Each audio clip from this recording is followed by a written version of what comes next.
Bueno, vamos a empezar ya.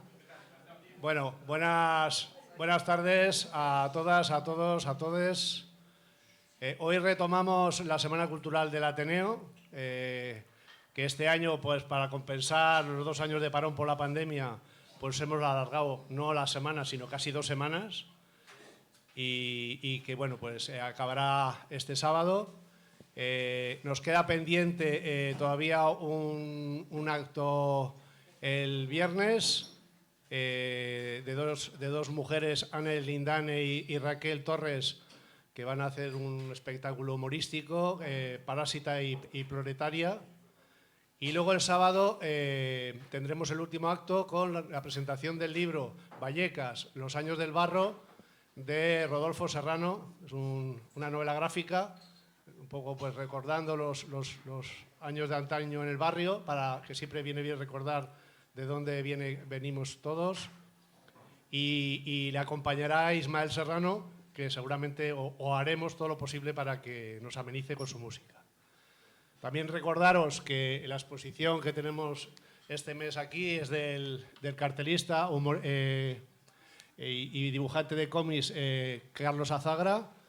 Y bueno, pues es un poco el final de esta Semana Cultural. Como en todas las semanas culturales fundamentalmente, pero a veces fuera de ellas, además de pues, teatro, música, presentación de libros, solemos traer a políticos, es decir, a representantes de la ciudadanía, para que bueno, pues nos expliquen pues un poquito lo que están haciendo, su punto de vista, y que podáis preguntar pues un poco al respecto con ellos. Hoy tenemos como invitada a Alejandra Jacinto, que es diputada por Unidas Podemos en la Asamblea de Madrid. También es miembro del Consejo Ciudadano Estatal y lleva la responsabilidad fundamentalmente del derecho a la vivienda, aunque su trayectoria personal pues viene de mucho más atrás, pues de apoyo a todo el movimiento que ha habido por la vivienda, contra los desahucios. Creo que ha colaborado con varios grupos de abogados pues para el tema de tratar de revertir la venta de los pisos del IBIMA a los fondos buitre. Y bueno, pues también creo que participó en la redacción del proyecto de ley de vivienda que se presentó en el 2017 a la Comunidad de Madrid, pero que se rechazó, y seguimos siendo la única comunidad autónoma que no tiene una ley de vivienda como tal. Bueno, para que nos explique un poco todo este tema de la vivienda, pero también cómo ve el panorama en la medida que es candidata a las primarias de Podemos para encabezar la lista para la Asamblea de Madrid, las elecciones que habrá en mayo del año que viene, pues le voy a ceder la palabra y nos explique pues eso, un poco su punto de vista de cómo ve la situación de la Comunidad de Madrid, tanto la política como la social, etcétera, y luego, pues si quiere, pues baje un poquito al barro, por decirlo de alguna manera, que es el tema de la vivienda, que es un tema pues que seguimos pendientes de resolverlo con la parte mayoritaria del Gobierno. Y bueno, pues ya te paso. Pues muchas gracias, muchas gracias.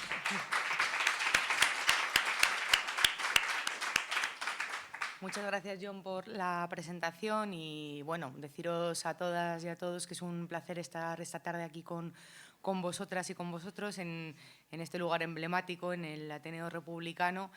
Y también decir que, bueno, que es un orgullo formar parte de ese trío vallecano, que Ayuso piensa que es un insulto, y que yo creo que lo único que pone de relieve o pone de manifiesto es que en Vallecas no entra la señora Ayuso, en Vallecas no gana la derecha, y yo creo que eso es un honor, que haya sido así siempre y que vaya a seguir siendo así a partir del próximo 28 de mayo. Así que nada, deciros que para mí es un placer y que espero que podamos compartir más tardes como estas de charla, de coloquio, para hablar y para que compartamos un poco también inquietudes y que podamos tener pues un diagnóstico conjunto, ¿no? Que no se trata de que yo venga aquí a daros una turra de no sé cuánto tiempo y empiece a proponeros cuestiones en vez de que lo hagamos todas juntas. Yo creo que es mucho más interesante si lo hacemos entre todas, si lo hacemos juntas, porque creo que esa es la fórmula, la mejor manera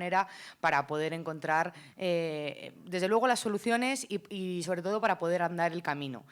Quería empezar con una reflexión previa del momento en el que estamos, y de dónde venimos, ¿no? Yo creo que es cierto y además hay que reconocérnoslo, porque creo que es justo, sobre todo para poder revertirlo. Venimos de un momento en el que hemos estado, yo creo que más o menos todos y todas sumidos en una especie de resignación, de decir, bueno, pero ¿cómo es posible que una señora que ha cambiado a nuestros mayores por cervezas, que una señora que allá donde vamos la gente nos explica y se echa las manos a la cabeza y dice, pero ¿cómo es posible, ¿no?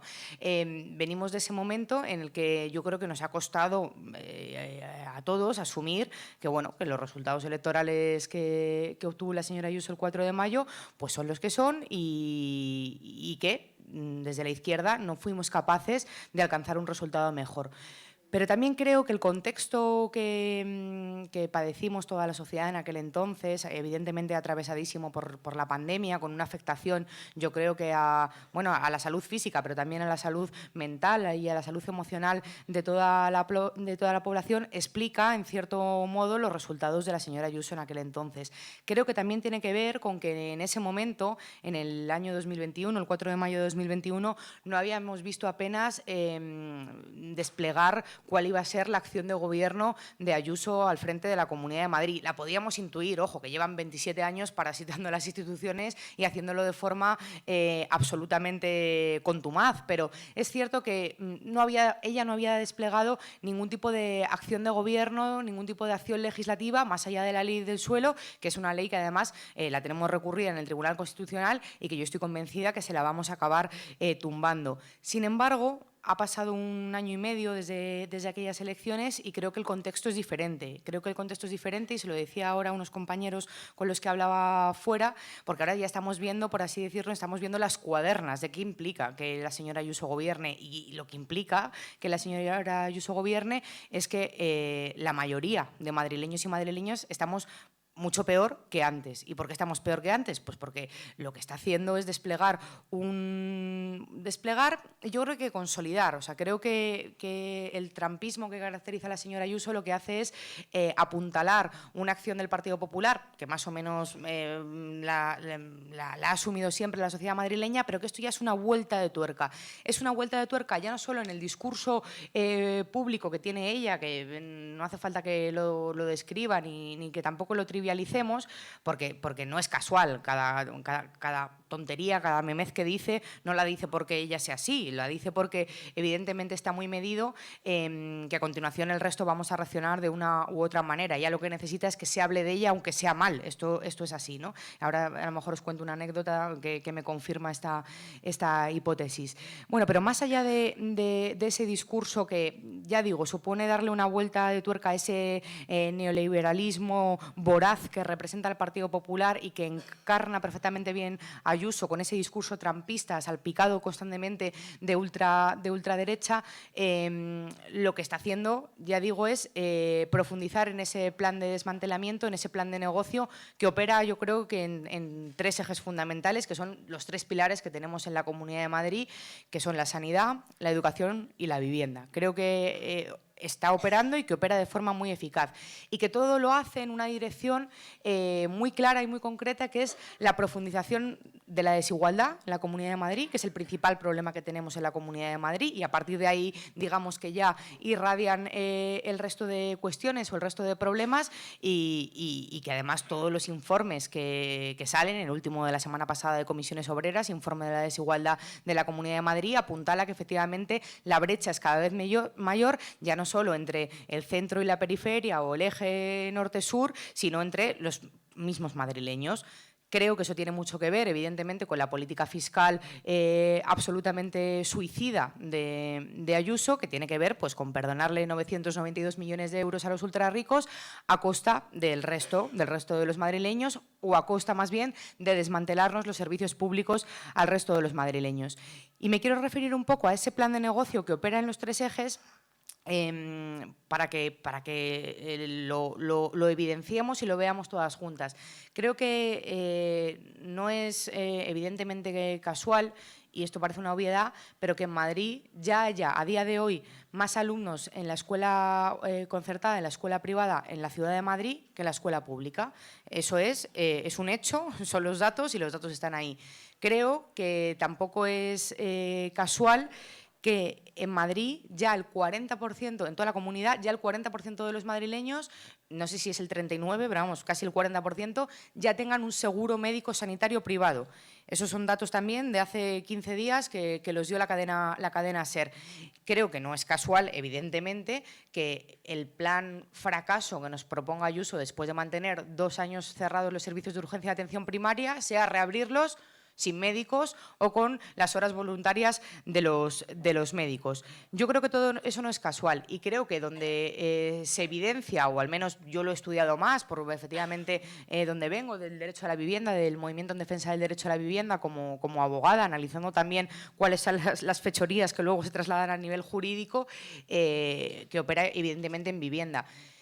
Que en la Comunidad de Madrid todos los años no haya una ley de vivienda no es porque, bueno, porque sea una cuestión, digamos, aleatoria o anecdótica, es porque no quieren que haya legislación, quieren que en Madrid siga primando ese eje de desigualdad, quieren que en Madrid siga primando una máxima, que es el sálvese, no quien pueda, sálvese quien tenga, y eso pasa porque la política que se desarrolla en la Comunidad de Madrid es política inmobiliaria, en ningún caso es política de vivienda.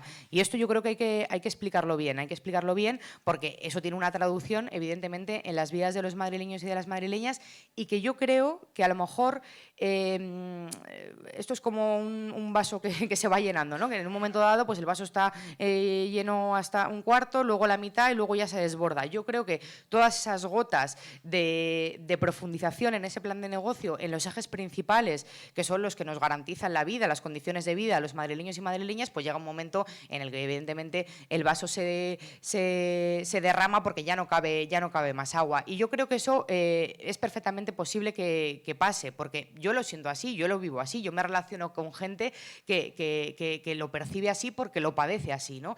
Y yo creo que si os pregunto a cualquiera de vosotras, pues evidentemente las consecuencias también las estáis viviendo vosotros y vosotras, ¿no?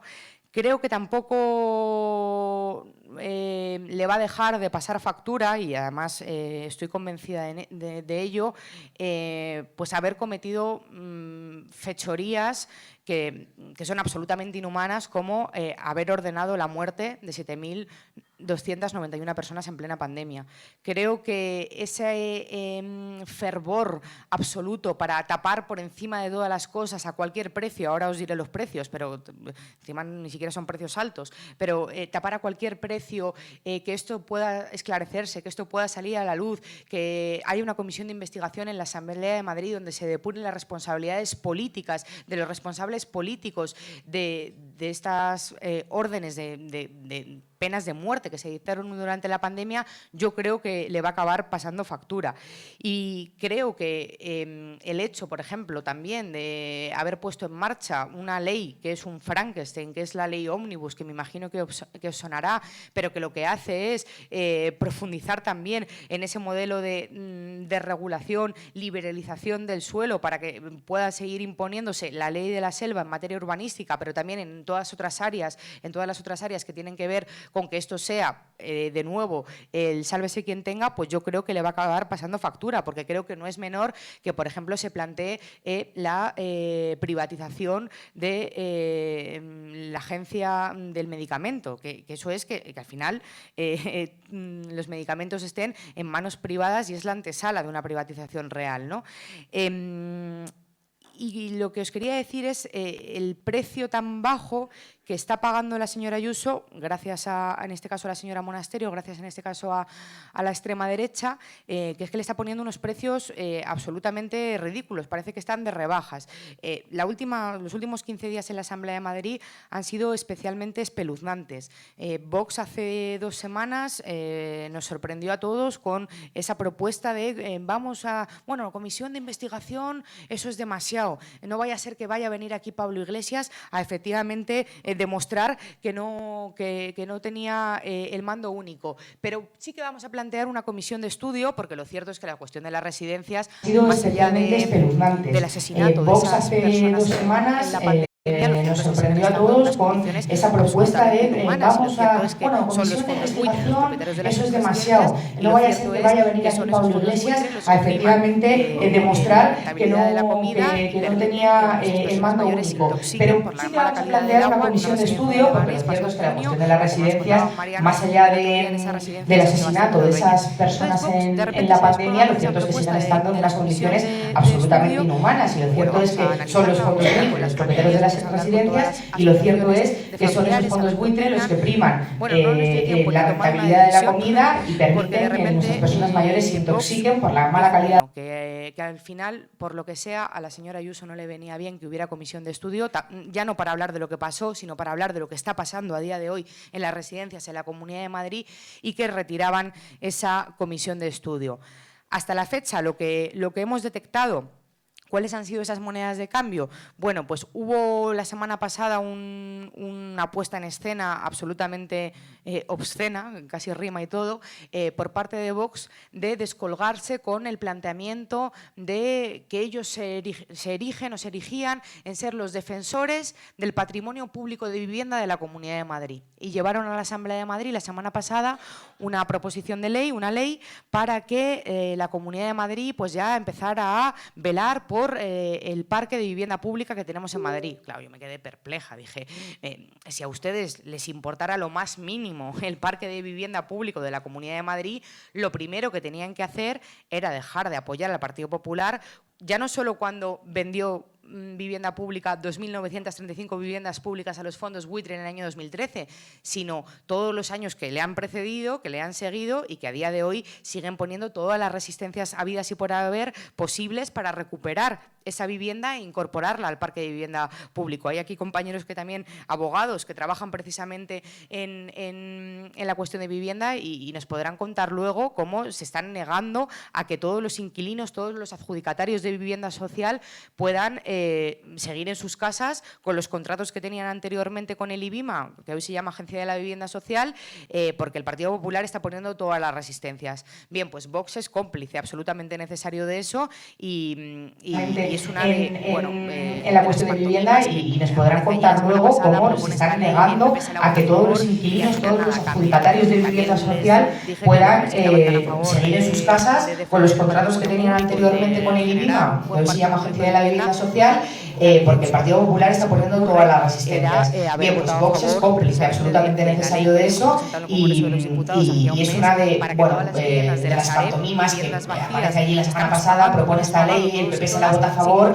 y al final nada cambia, ¿no? También les dije que si estaban tan a favor de defender el patrimonio público y de generar un buen parque público de vivienda, lo que tenían que haber hecho, se me ocurre, era haber votado a favor precisamente de la ley que habíamos presentado en el Congreso de los Diputados hacía un mes, para que todas las viviendas de la Sareb, viviendas vacías que estamos pagando, que hemos pagado todos y todas, se incorporaran de forma automática al parque público de vivienda, que es una medida absolutamente posible y absolutamente eficaz, y ojo, sin construir una sola vivienda, las tenemos en 24 horas, 3.000 viviendas vacías que hay de la Sareb se pueden incorporar hoy ya a la Comunidad de Madrid, al parque público. Y luego ya, como esto va como por fascículos, seguramente que haya más, digamos, moneditas, porque yo lo llamaría así, de cambio que vaya exigiendo Vox. Hoy nos hemos desayunado con la noticia de que, el segundo precio que pone Vox es que ahora va a derogar la ley trans de la Comunidad de Madrid. Nos hemos quedado todos esta mañana, como si no lo hubieran propuesto ya el año pasado, que también lo propusieron. Bueno, yo creo que la mala noticia para la extrema derecha, veremos si esta vez Ayuso se comporta de nuevo, como lo viene haciendo cada vez que le conviene, ojo, cuando no le conviene no lo hace, como la mejor candidata de Vox, veremos si acepta, si no acepta, pero en todo caso la mala noticia es que, como sabéis, va a haber ley trans, desde el gobierno de coalición va a haber ley trans, y por mucho que rabie bien, por mucho que se pongan como se pongan, esa ley la va a ver. Y si se les ocurre, si por algún casual se les ocurre ir tan lejos como aparentan y derogan esa ley a nivel autonómico, pues también lo que es evidente que vamos a hacer es en mayo volver a poner en vigor esa ley, porque son derechos de las personas, son derechos humanos y evidentemente pues los derechos humanos y con los derechos de las personas no se juega y es obviamente una cuestión que nosotros no vamos a permitir. Quiero profundizar un poco más en la cuestión de vivienda, porque yo creo que, sobre todo porque quiero que tengáis como la información del estado de las cosas, ¿no? Todos los días me imagino que leéis en prensa o vemos desahucios en el barrio y evidentemente detectamos y diagnosticamos que hay un problema con la vivienda, donde yo creo que la Comunidad de Madrid es el actor principal, entre otras cosas porque actúan como representantes de los fondos de inversión en las instituciones, pero que también tiene mucho que ver con ese bloqueo por parte del Partido Socialista a nivel estatal con la ley de vivienda. La situación de vivienda en Madrid, bueno, es sencilla, ¿no? Son precios absolutamente inasumibles. El alquiler medio aquí en Vallecas, en Puente, es de 975 euros a día de hoy para alquilar una casa normal de 60 metros cuadrados. Los jóvenes no se pueden emancipar, no se pueden independizar, tasa media de emancipación 31, 32 años. En una situación de parque público absolutamente pírrico, absolutamente miserable, menos de una vivienda por cada 100 habitantes. España en general está a la cola de Europa, pero Madrid está a la cola de España y luego de Europa. Y a la cola de la cola, efectivamente. Y luego con un porcentaje de desahucios que yo creo que es absolutamente alarmante. A día de hoy la Comunidad de Madrid se ejecutan más de 20 desahucios al día. Lo que pasa es que no salen los telediarios, pero se siguen ejecutando. De hecho, colocándole cláusulas abusivas en la hipoteca, cláusulas sobre la hipoteca, precisamente por eso no pudieron pagar la hipoteca. Y Mariana es una señora, una mujer que se dedica a la limpieza, que vive con su madre de 80 años y mañana tiene orden de desahucio en concreto la calle Taguriente, número 11, en García Noblejas. Entonces, esa es la realidad que tenemos en la Comunidad de Madrid.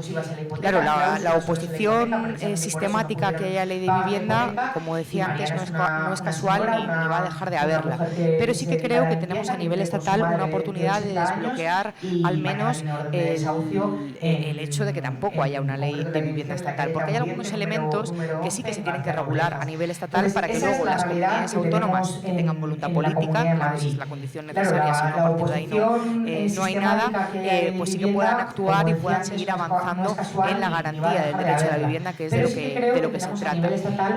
Nosotras, desde Unidas Podemos, estamos planteando una ley de vivienda que evidentemente sea lo más ambiciosa posible, no porque nos queramos poner la chapa de ambiciosas, sino porque la ley tiene que ser eficaz. La ley tiene que ser útil para la gente, que ya no los que tienen problema de vivienda, sino toda la población que tiene problemas en el acceso a la vivienda, que eso es un máximo común que se repite.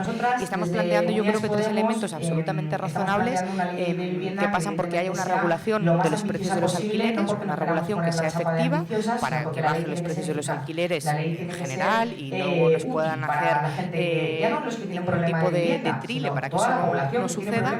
Estamos hablando también de impedir o prohibir los desahucios sin alternativa habitacional adecuada, que esto es un mandato que hasta en 8 ocasiones nos lo ha reiterado Naciones Unidas, el Comité de Derechos Económicos, Sociales y Culturales de Naciones Unidas, que habla de que en España a día de hoy se viola de forma sistemática el derecho a la vivienda cada vez que se produce un desahucio sin alternativa habitacional adecuada. Y nos lo han dicho hasta en 8 ocasiones. Y no es que nos lo hayan dicho así, que nos ha llamado. Son 8 condenas de Naciones Unidas que condenan a España por violar un derecho humano como es el derecho a la vivienda.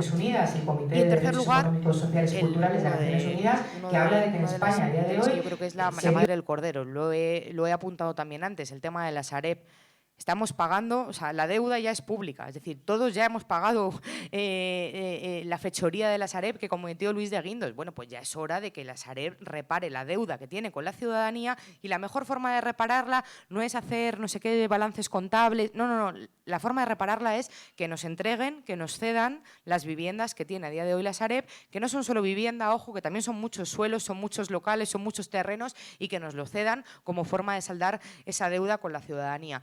Esos son los elementos que estamos poniendo encima de la mesa. Frente a eso, bueno, pues lo cierto es que nos encontramos con un Partido Socialista pues un poco o mucho timorato, que parece que quiere poder decir que defiende el derecho a la vivienda, pero no aplicar políticas eficaces que realmente garanticen el derecho a la vivienda, que una cosa es decir que estás a favor del derecho a la vivienda y otra cosa es garantizar el derecho a la vivienda. Hay una obligación de resultado que es la que se tiene que imponer desde luego desde las administraciones públicas. Y luego está el discurso del partido inmobiliario y de todos sus socios, que lo que dicen es que bueno, que cómo vamos a hacer esto de intervenir el mercado. Intervenir el mercado es lo que peor le puede venir por encima de todas las cosas al mercado, porque entonces se hundirá la oferta y la demanda también se disparará, y entonces estaremos todos como en Venezuela pasado mañana. Eso es lo que nos dicen. Nos lo dicen en los parlamentos, pero lo dicen y lo repiten de forma sistemática en todos los programas de televisión, e incluso una compañera me comentaba antes, ¿no? A lo mejor luego lo podemos hablar. Oye, ¿cómo podemos hacer para vencer esos discursos populistas que alertan a la gente y que piensan que nos van a expropiar las casas a todos mañana y nos vamos a quedar sin la pequeña herencia que llevo todos los años acumulando para mi hijo? Bueno, yo creo que lo primero que hay que decir es que la intervención del mercado en materia de vivienda, igual que en el resto de materias o en el resto de elementos, es una política de Estado que se hace siempre y que se hace sistemáticamente y que se tiene que hacer sobre todo cuando hablamos de bienes de primera necesidad. Nadie dudó en un momento dado de intervenir los precios de las mascarillas para que las mascarillas no se convirtieran en un artículo de lujo en plena pandemia. Nadie duda en Europa en intervenir los precios de la vivienda para que la gente pueda acceder al derecho a la vivienda, que además es el derecho que nos da acceso al resto de derechos. Bien, pero es que además el Partido Popular ha intervenido el mercado de la vivienda de forma sistemática.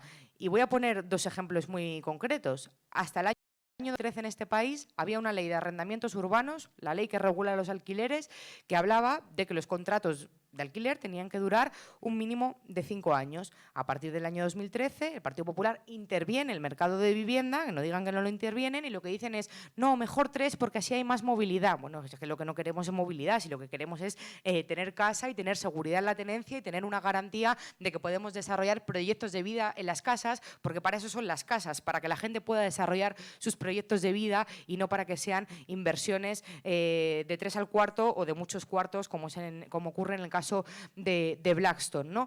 Y en segundo lugar, intervinieron también en el mercado vendiendo las 2.935 viviendas públicas por parte de la Comunidad de Madrid a Goldman Sachs en el año 2013 y otras 1.860 viviendas haciéndolo el Ayuntamiento de Madrid a Blackstone en el año 2013. Claro que intervinieron en el mercado, lo que pasa es que lo intervinieron a favor de los fondos de inversión. Y yo creo que esto es un argumento que es un hecho, no es una interpretación de los acontecimientos, es un hecho. El mercado se interviene, la cuestión es a favor de quién se interviene. Nosotras tenemos absolutamente claro a favor de quién tiene que ser, desde luego de las mayorías sociales, de las personas y de los derechos sociales en este país.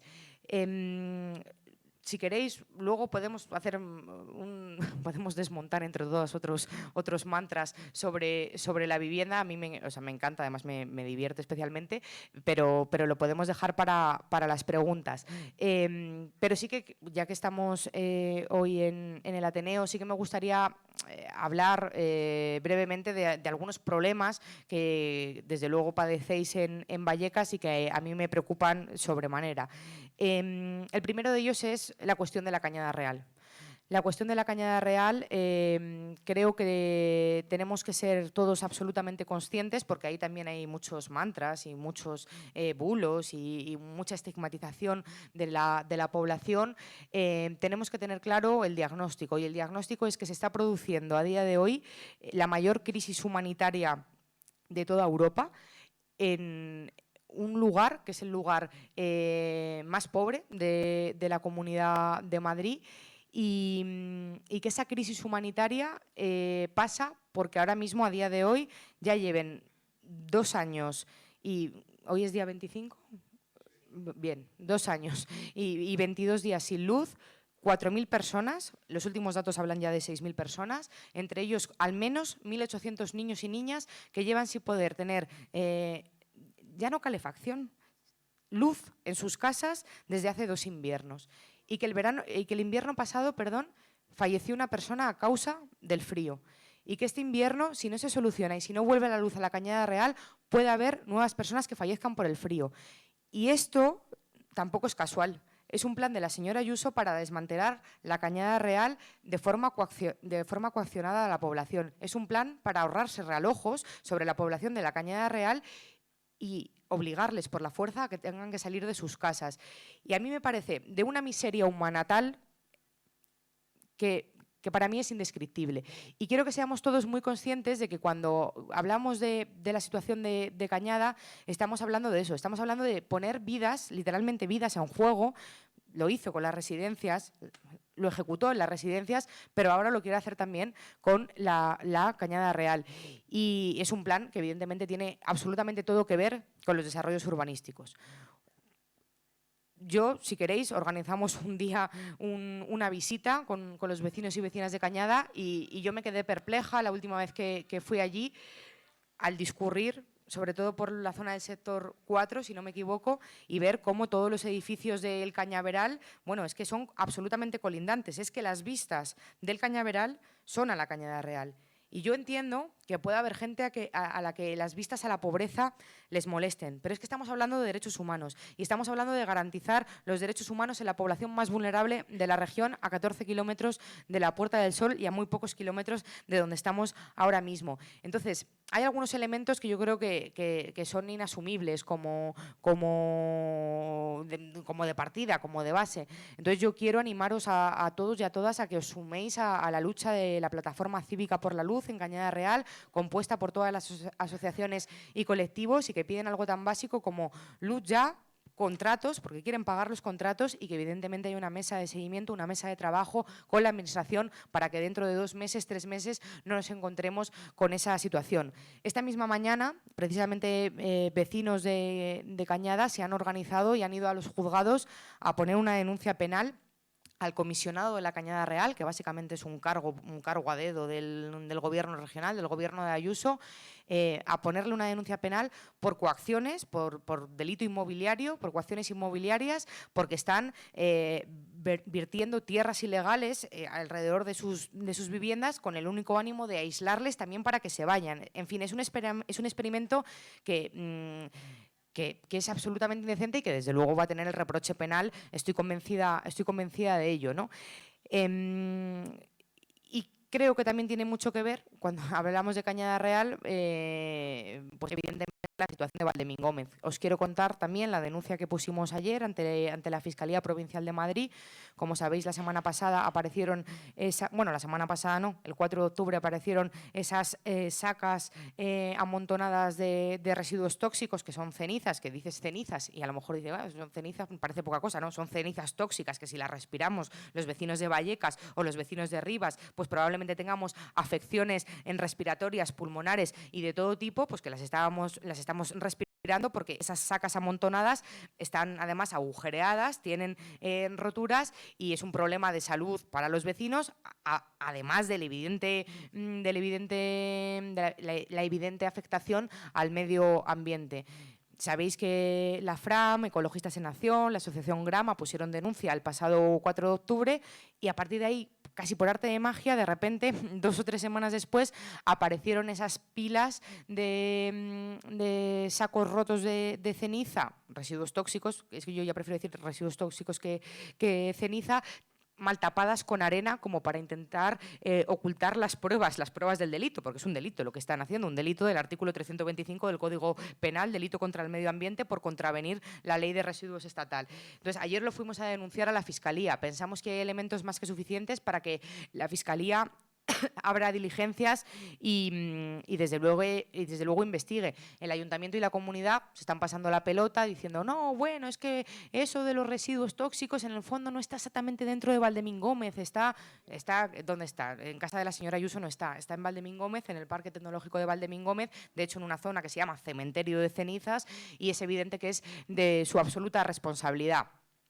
Más allá de las acciones judiciales, yo se lo tengo dicho a la señora Ayuso, por cada fechoría suya se encontrará con una acción judicial mía, se lo voy a repetir y lo voy a hacer hasta la saciedad, aunque sea lo último que haga. Más allá de eso, es evidente que hay un problema de fondo, ¿no? Y es un problema que es que el Gobierno regional da la espalda de forma sistemática a la emergencia climática y a la salud ambiental de los vecinos y de las vecinas en la Comunidad de Madrid. Este es otro de los elementos que en la lista de cosas que yo creo que le van a pasar factura a la señora Ayuso, creo que también esta es una de ellos, porque además, entre otras cosas, hay veces que, ya lo que os decía antes de que Ayuso, cada comentario, cada memez que dice, no lo dice así porque se le ocurra, sino porque está perfectamente medido, pues ayer decidió meterse con los jóvenes, no se esfuerzan, que es que no trabajan lo suficiente. Bueno, pues los jóvenes en esta región están absolutamente concienciados del problema de emergencia climática que tenemos en ciernes,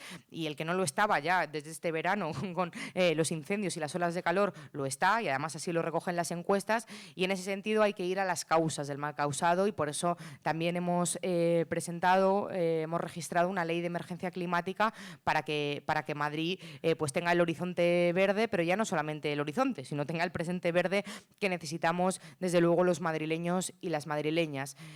Quería también mencionar la cuestión como estamos hablando de Vallecas, la cuestión del Escaléctric. Yo creo que es una cuestión que no basta con derruir o derrumbar el Escaléctric si eso no va acompañado de, evidentemente, un plan que impida la gentrificación evidente que puede llegar a Vallecas y que ya está empezando y que ha sucedido en otros barrios de Madrid, como puede ser Lavapiés, donde Lavapiés ya no es para sus vecinos, es para los pisos turísticos, es para los turistas, y sino que se lo digan a las vecinas de Argumosa 11 que desahuciaron después de estar 20 años pagando su casa porque era mucho más rentable poner un Airbnb o poner unos pisos turísticos de lujo. Yo creo que ese matiz, que no es un matiz menor, sino que es tener un plan concreto de reversión de una situación, pero que no provoque otras, tiene que estar encima de la mesa.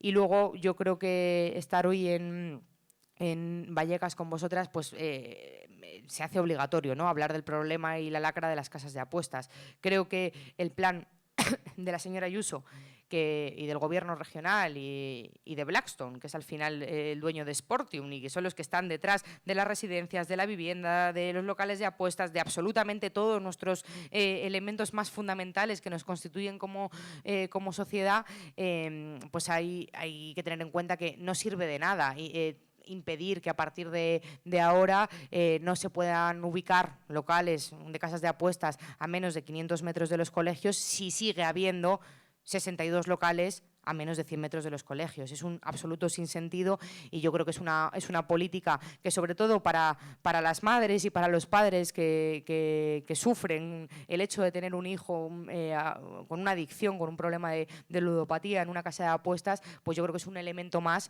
que se suma a la ristra de cuestiones que le van a acabar pasando factura a esta señora, a este gobierno y a esta forma de hacer política, que es una política antipersonal. Es una política contra la gente, es una política contra todos y todas nosotras.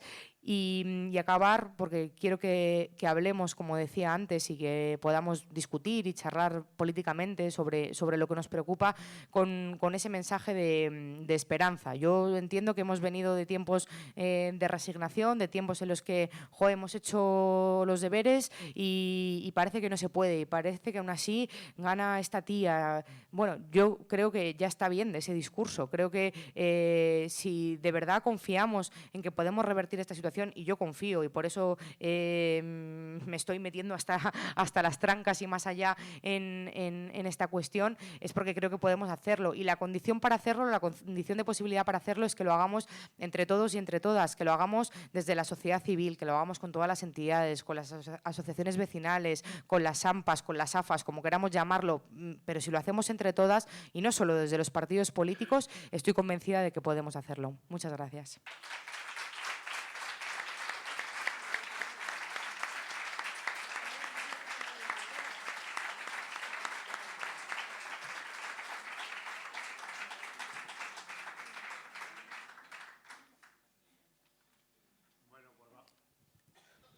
Sí, ¿no? Sí. Vamos a pasar el micrófono para que los que queráis hacer alguna pregunta o dar alguna opinión, eso sí, pido brevedad. Pues yo creo que podríamos recoger pues, 5 preguntas que Alejandra conteste y luego, pues, si nos da tiempo, pues hacemos otra tanda. Yo solamente, bueno, tendría muchas preguntas que hacer a Alejandra, pero casi prefiero que lo hagáis vosotros. En todo caso, ella ha comentado al final un tema que me parece fundamental, y es que si se quiere, se puede. Y la manifestación que hubo este sábado en el centro de Madrid, yo creo que es un buen ejemplo, pero depende de todos nosotros, no depende solo de los representantes de los ciudadanos, que si no tienen el respaldo de la ciudadanía en sus reivindicaciones, en exigir que se cubran sus necesidades, pues no vamos a ningún lado. Yo creo que la amenaza de movilizaciones del personal sanitario, la manifestación del sábado, la dimisión de la responsable de atención primaria y el preacuerdo que se supone que han cerrado hoy, que no sé qué tal será o no será, pero siempre es un empujón que al final podrá hacer posible que recuperemos nuestra sanidad pública. Y ya pues paso, Elena, que pase el micrófono.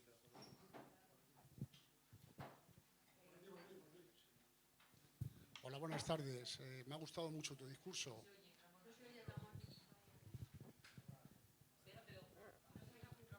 Hola, buenas tardes. Me ha gustado mucho tu discurso. Hay una cosita que quería dejar yo, por lo menos enterarme. ¿Cuántas candidaturas va a haber al Ayuntamiento y a la Comunidad de Madrid? Porque una cosa es evidente. Si vamos desunidos a la izquierda del PSOE, estamos destruidos. Hemos perdido en las anteriores elecciones, perdimos la alcaldía y la Comunidad de Madrid por culpa de unos señores que de la noche a la mañana dan la vuelta a la tortilla, traicionan a su organización y así nos va. Muchísimas gracias.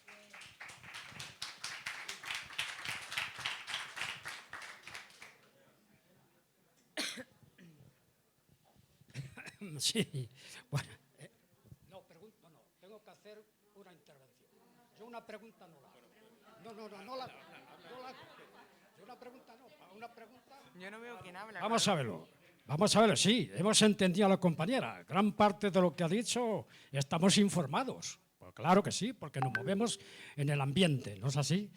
Sí es verdad que, vamos a ver, tenemos un panorama sombrío. Fíjate qué disparate. ¿Qué estoy diciendo que no sepamos? Tenemos un sistema sombrío y con una situación de avance de empeoramiento. La derecha hace su política. Ataca a los servicios sociales, ataca a los salarios, ataca a las conquistas, porque es su política, es la política del capitalismo salvaje. Bien, ¿dónde nos tenemos que centrar la izquierda? La izquierda nos tenemos que centrar en un proyecto común de la izquierda. La izquierda tiene que tener un proyecto común. Y en lo que la izquierda no esté unida y cohesionada, no hay proyecto que valga. Vamos a seguir en el panorama que estamos. Vamos a seguir caminando hacia peor. Si la izquierda no se sienta de una puñetera vez a hacer un proyecto de izquierda, frente común, como yo le llamo. En lo que vayamos cada uno por su sitio, las derrotas las tenemos aseguradas. Pues claro, aquí nos montamos los chiringuitos. El uno de un sitio, el otro del otro, el otro de allá, y lo que estamos haciendo es dividiendo a la clase obrera. Pues claro, cada chiringuito tiene unos cuantos afiliados. Y entonces, cuando llegan las elecciones, lo que pensamos es a ver si acarreamos unos poquitos votos más para situarnos en el sillón y seguir de lo mismo. No, no vamos a cambiar nada. En lo que no haya un consenso de la izquierda, no se va a cambiar nada. Y que dejemos de hacer en parte ridículo lo que hicimos en Andalucía. En Andalucía hicimos un ridículo. ¿Qué es lo que ocurre? Un pueblo, cuando es parte conservador, un pueblo cuando no tiene conciencia política, y si luego los partidos políticos van cada uno a su aire, la derrota la tenemos asegurada. Y yo condeno la división de la izquierda, la condeno. Hago un llamamiento de que la izquierda tiene que estar unida y cohesionada. Y dejémonos de chiringuitos y de oportunismo, que eso es lo que nos lleva a las derrotas. Y contra el capitalismo. ¡Y a por ellos, coño! ¡A por ellos, coño! ¿Alguna otra pregunta? Alejandra, yo te querría decir que cuando hemos puesto mesas para informar a la gente de lo que está haciendo Unidas Podemos, pues de pronto pues ha venido, recuerdo, una señora muy enfadada y me dice, bueno, pero eso de la ley de vivienda, ¿para qué? ¿Para qué? Yo me he comprado una casa, mi familia se compró una casa y más o menos lo que me estaba diciendo, ¿qué es eso de dar viviendas sociales a la gente? A mí me gustaría que tú contestaras para que yo cada vez que me ocurra esto sepa qué contestación. Aunque la sé, pero bueno, oírla de ti mejor. Buenas. Yo más que una pregunta, Alejandra, que me ha encantado tu discurso, quiero hablar como enfermera de muchos años de la sanidad pública. Entonces, quiero informaros de que directamente de los hospitales públicos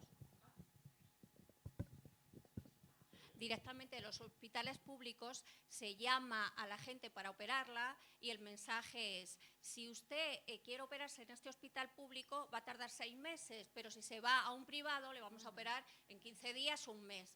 ¿Qué pasa? Pues que la gente se agarra a eso, con lo cual hay masiva derivación de intervenciones a los hospitales privados. Otra cosa que quiero informar está claramente que el objetivo es que la gente se haga un seguro privado. Y de lo que quiero informar a la gente es que estos seguros privados es un engaño, porque después de 24 años que he trabajado en oncología, cuando hay que poner un tratamiento de verdad, los seguros privados se lavan las manos. Claro. Yo he puesto tratamientos millonarios y en la sanidad pública, o sea, no se va la ganancia y te ponen y te hacen lo que te tengan que hacer y te ponen los tratamientos cueste lo que cueste. Y es donde están los estudios avanzados. Pero el mensaje a la población es otro, es que sí, que la privada es más rápido, que es lo que nos están bombardeando totalmente con la publicidad. Entonces es lo que quería aportar, ¿no? Que desde luego tenemos que seguir apoyando la sanidad privada y al personal. O sea, privada, no, perdón. Perdón, ha sido a la sanidad pública, por supuesto, de la que formo parte, y sobre todo a la sanidad pública, y ayudar cuando convocan el personal y los médicos y las enfermeras que convocan, pues eso, para que ayude la población, por favor, que ayuden, porque no se está pidiendo subidas de salarios ni mejoras, o sea, se está pidiendo que haya unos ratios de médico-paciente, de enfermera-paciente, que mejora la calidad de la asistencia, que mejora que no haya complicaciones y que las cosas funcionen bien. Entonces, es lo que se está pidiendo, que luego la señora Ayuso lo que dice es que no queremos trabajar, que queremos ganar mucho. Pues eso, igual que los bomberos, igual, o sea, para ella todos los funcionarios. Entonces, da la impresión de que intentan poner a la población en contra de los funcionarios públicos, sí. Cuando, por supuesto, o sea, cumplimos nuestros horarios, incluso tenemos jornadas más ampliadas, porque claro, por el paciente, pero claro, llega un momento que eso, el personal está muy agotado y entonces yo quiero, pues eso, reclamar que por favor se apoye, que cuando se vaya a un hospital, pues eso, se sepa que si hay esperas, que si se tarda en atender, que no es culpa del personal, que no es solución enfrentarse con el personal y que si tarda mucho en llamarte para una intervención, que vayas atención al paciente y no te deriven a la privada. Y entonces eso, pues eso es lo que os quería decir. Y que los seguros privados son un engaño, que cuando te tienen que dar una atención adecuada y un tratamiento adecuado, escatiman en dinero, van a ganar dinero. Nos faltaría como otra última pregunta para este bloque.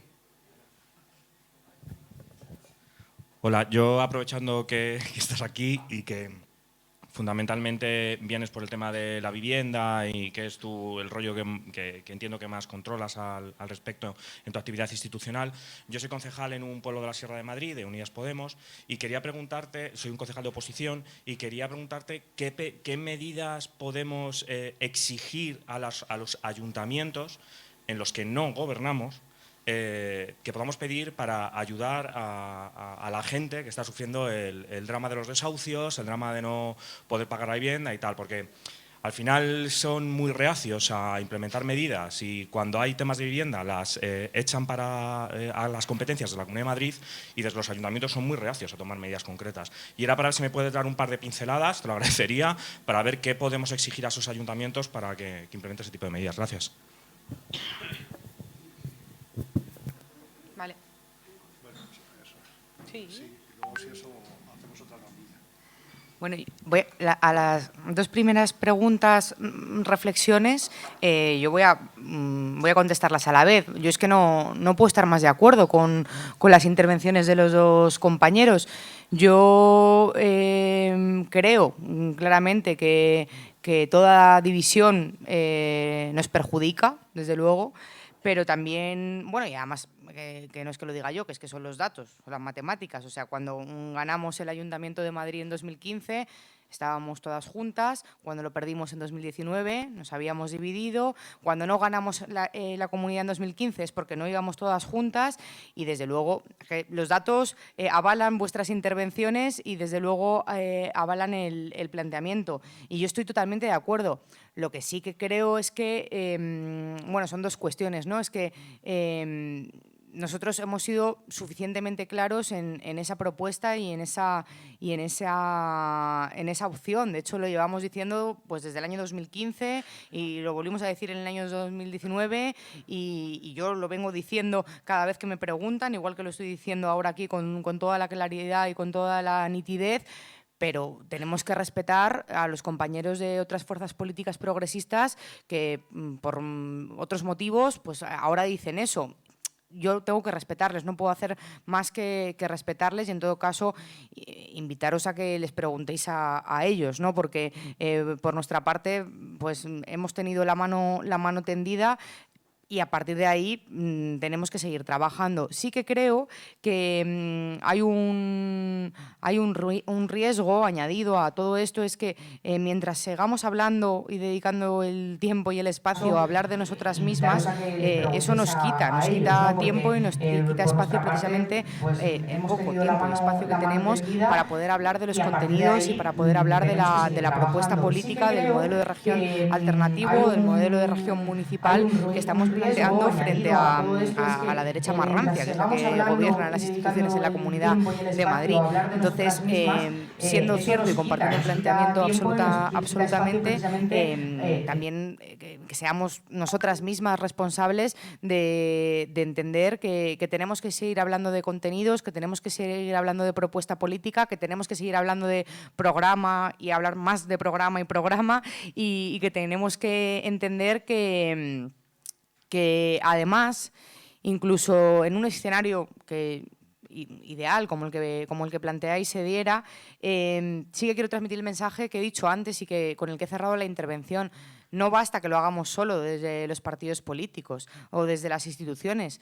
La confluencia que se tiene que dar es una confluencia social, es una confluencia de cooperación con la sociedad civil organizada y con las entidades y colectivos sociales que construyen Madrid, que lo hacen también desde las instituciones, pero desde fuera de las instituciones. Y creo que poner en valor ese papel de todos esos colectivos, que entre todas tengamos, digamos, unas lógicas de sinergia y de cooperación, es lo que nos puede permitir en un momento dado darle la vuelta al tablero político, que yo creo que no es desde luego imposible y con el cual yo estoy esperanzada en hacerlo.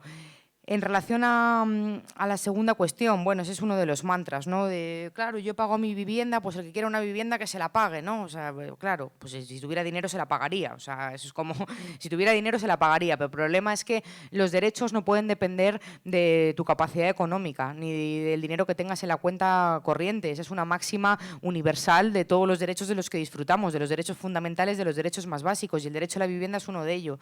Yo lo que le diría a esa gente que nos dice ese tipo de cuestiones es que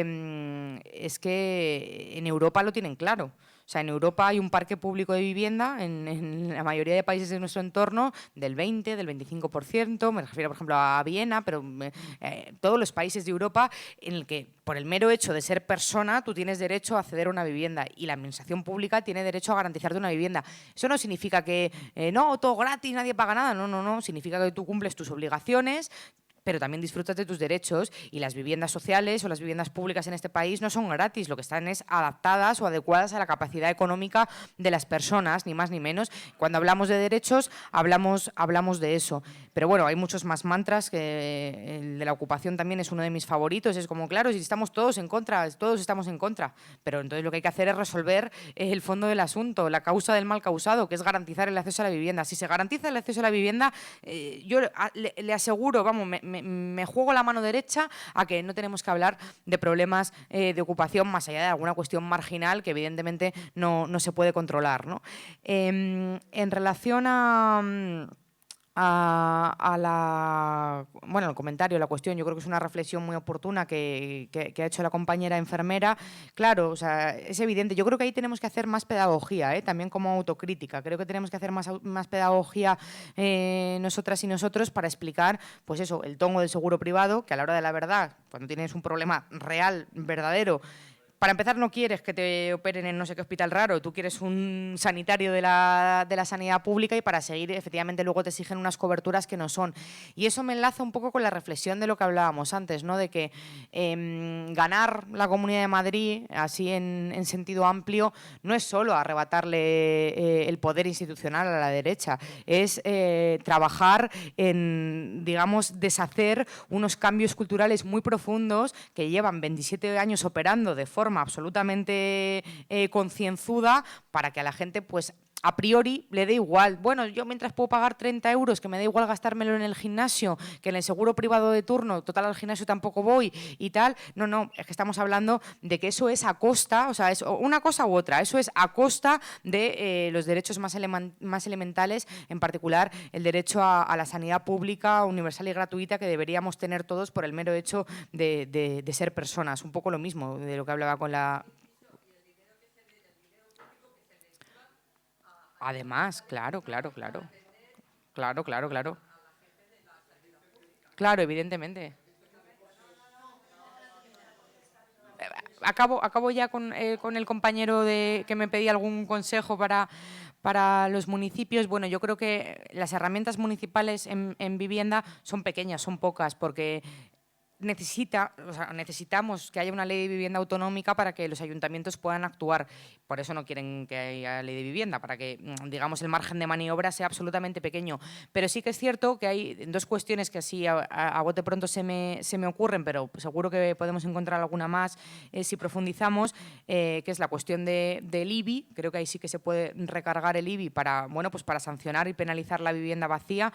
Que la vivienda vacía no es que yo tenga una segunda casa y cuando me voy de vacaciones se queda sola. No, estamos hablando de gente que tiene viviendas vacías, y que además eso es otra de las maneras de intervenir en el mercado de las que me refería antes, porque con eso sí que manipulas el precio para que suba los precios. El acaparamiento de vivienda vacía, que por cierto es un delito también en el Código Penal, y esto habría que explotarlo en algún momento dado, pero a mí ya no me da más la cabeza, ¿no?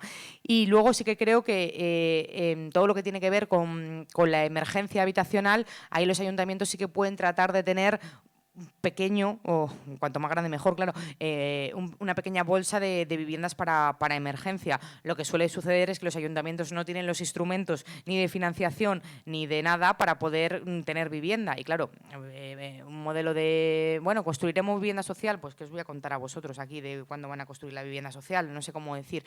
Hay otras herramientas que serían mucho más eficaces, como por ejemplo el derecho de tanteo y retracto, que es que la propia administración pueda comprar de forma automática vivienda ya construida, que es lo que hacen los fondos buitre, por cierto, es el mismo mecanismo, a precio de saldo, prácticamente regalado, pero eso se tiene que desplegar o se tiene que permitir desde la comunidad autónoma. Así que ahí mi consejo es que apuntemos, digamos, en el fondo de la cuestión y que exijamos, y obviamente no dejamos de hacerlo, no vamos a dejar de hacerlo, y lo haremos a partir del 28 de mayo, tener una ley de vivienda autonómica para la Comunidad de Madrid. Y creo que ya. Gracias. Damos otra vuelta, si alguien quiere hablar. ¿Alguien quiere intervenir? ¿Preguntar? Si no, ahora tomando una cerveza también podemos hablar, ¿eh? O sea que... ¿Sí?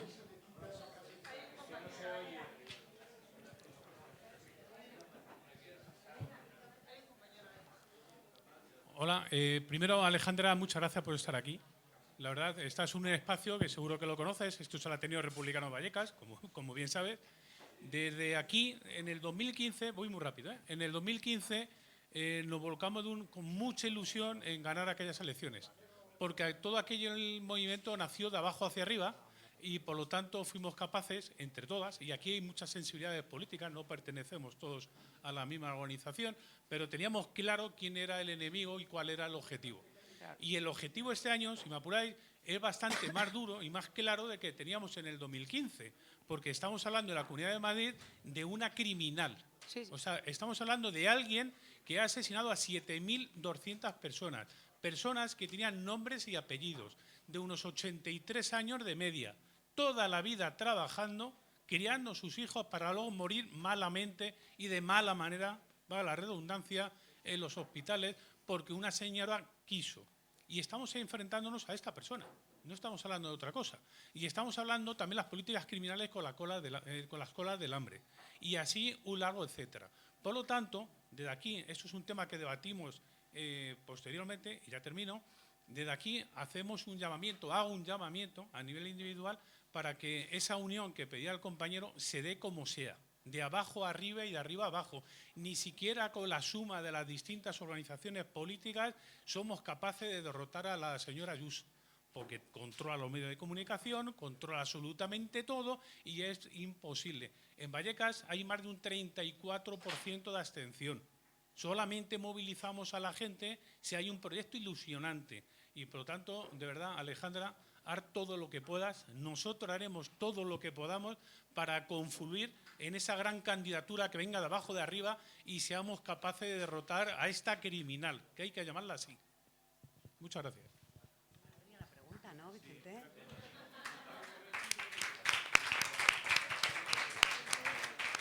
No, sí. ¿Alguien quiere preguntar? Ya está. Si no hay más.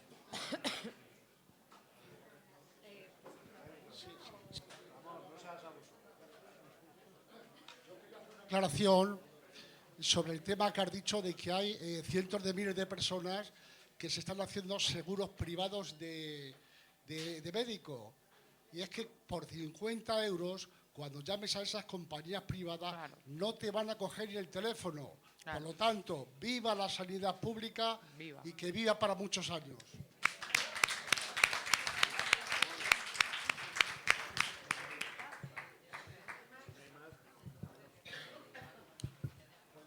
Claro.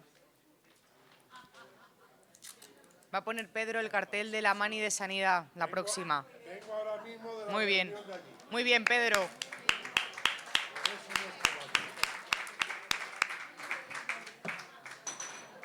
Bueno, pues entonces, eso, vamos a... Bueno, lo que ha dicho Ramón al final es verdad, pero yo creo que el mejor ejemplo de hasta dónde llegan los seguros privados es que no cubren pandemias, ni catástrofes, ni atentados terroristas. Es decir, en la pandemia, en la sanidad privada, no se lucró haciendo los test, esos famosos, pero no atendía a nadie.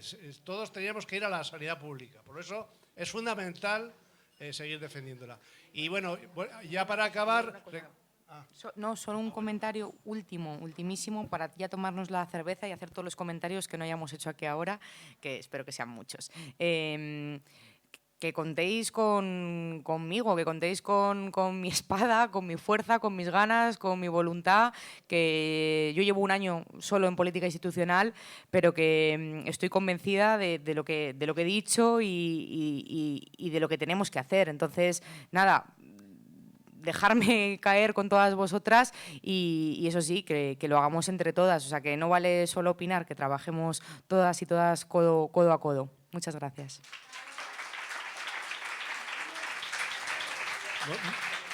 Muchas gracias, Alejandra, de verdad.